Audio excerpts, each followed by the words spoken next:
Yeah. So my name is Patricia Pobric. I'm a citizen activist in the country of Montenegro, which is on the Balkan Peninsula, because some people are not so familiar with our country. We're a small country of 650,000 people and have gone through a number of changes and challenges in recent years with regards to protecting our environment. These challenges are focusing primarily on the protection of rivers and also in the protection of fields, mountains, and of course deforestation. So those are some of the things that we are most active about. Also about building dams on our rivers and coastal protection. So our number one challenge and the reason we're gathering here today is the protection of the river Komarnica, on which they wish to put a number of dams that will extremely affect the local ecosystems, of course the lives of the local people. It's a rural part of the country, so the government doesn't really think it is that important, as they do with most rural areas of the country, where they believe that these areas are only there for use or for some kind of extraction and have no other significant meaning. On the other hand, local citizens are very well aware that when we cut forests, when we pollute or build dams on our clean, very sparkling rivers that are very unique still in its ways in Europe, that if the fields and the mountains around will be destroyed, that all of those things will affect the entire ecosystem on a micro level Montenegro, on a macro level the Balkan, and of course Europe as well.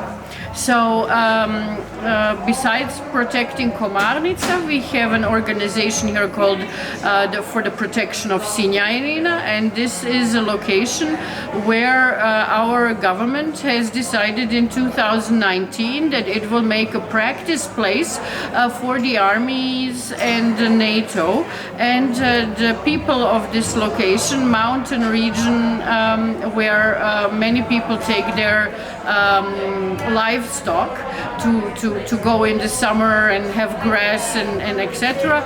They wish to use this as for artillery and other types of practices.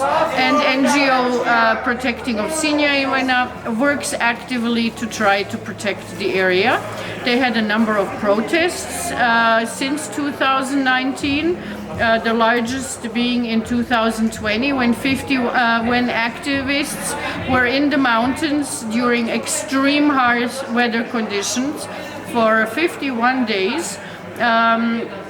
And they showed up 2 days before the artillery firing and practices were supposed to be there to kind of make a live wall and in this way protect the area. They've been doing it ever since. The organization was having a number of these protests that involved singing and of local people with the local songs that glorify the area and talk about the history of the area. And these for example, video captures of these singings ended up being on some media such as Sputnik and other social media. So at once the government put a pro-Russian label on an organization that had absolutely nothing to do with politics or anything else other than protecting the environment. And this is what happens to us in Montenegro very often. Whoever wishes to work on any activist project, especially if it's regarding the environment and if it's connected to investors or the military, we immediately get labeled pro-something. In this case, it's pro-Russian because of the war that's happening at the moment, but you get labeled pro-Serbian, pro-something, and you can't just be an activist anymore. You get some kind of label stuck to you anyway.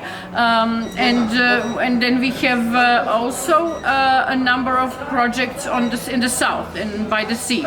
So because of the situation with the war, and of course with resources, which is causing problems all over the world, they're also building the pipeline right now that will be going through from Albania through Montenegro, Croatia, and up into Europe, trying to bypass the situation with Russia at the moment and taking it out from the Black Sea, and this way assuring Europe will have their gas, natural gas. So this pipeline is planned to go through Montenegro land. So the Croatians were more I said skilled or powerful to move the pipeline into the water, into the Adriatic Sea, and that way not endanger their coast. We, on the other hand, in Montenegro, because it's more expensive to put the pipeline in the sea than do it on land, they're trying to push it square across people's lands, which will cause a lot of displacements. It will cause a lot of people to have to be moved. Of course, we understand that they will not be adequately compensated for these moves. It will go nearby schools, under graveyards, etc. And let's not talk about it going straight through the UNESCO protected Bay of Kotor. So we are all against this. Even the local governments are very aligned on where this should be. So none of us literally agree, even on the local government level, but also on an activist level and the citizen level. So we're just now with the government, but the government is doing what foreign nations and the EU is telling them. So it's kind of like a tug of war. And then of course now everything's pro-Russian. So again, we're doing this to protect, to help Russia in some way or another, which is again absolutely not true.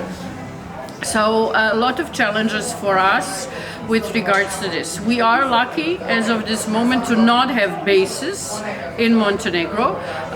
They have a lot of bases in surrounding areas such as Kosovo.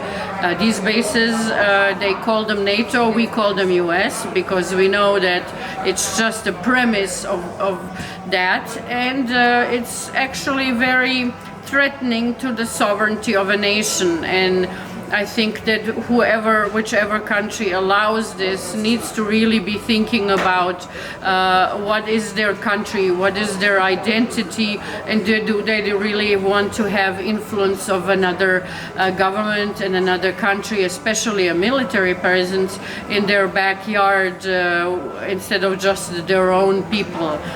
So this is a question for everyone, I think, all across Europe, and labeling everything that we are protecting Ukraine is become a popular thing, but is not necessarily always true. The media has done a lot to spread misinformation. This is also something we need to mention. So, for example, I'm very well versed because I have family in Germany, I have family in other countries. I can find out from them what's going on the local level. My news will not tell me what's going on the local level, and will not tell me what's going on in other countries. All of the news media cannot be trusted. This is an absolute fact. I trust more people, and even social media, where a person says I'm here at this location going live, than I ever do the media, especially in Montenegro, because there's just no truth in what they're spinning literally every effort of environmental protection, of various kind of activism, and the wrongdoings by the government. So I think it's not a local issue. I think we all have this issue, and on a global level we're going to have a big struggle ahead of us, trying to somehow find a way of uniting this struggle but fighting the battles on the local level. So a unified front, but fighting it on the local level, because we're, as on a global level, not going in the right direction.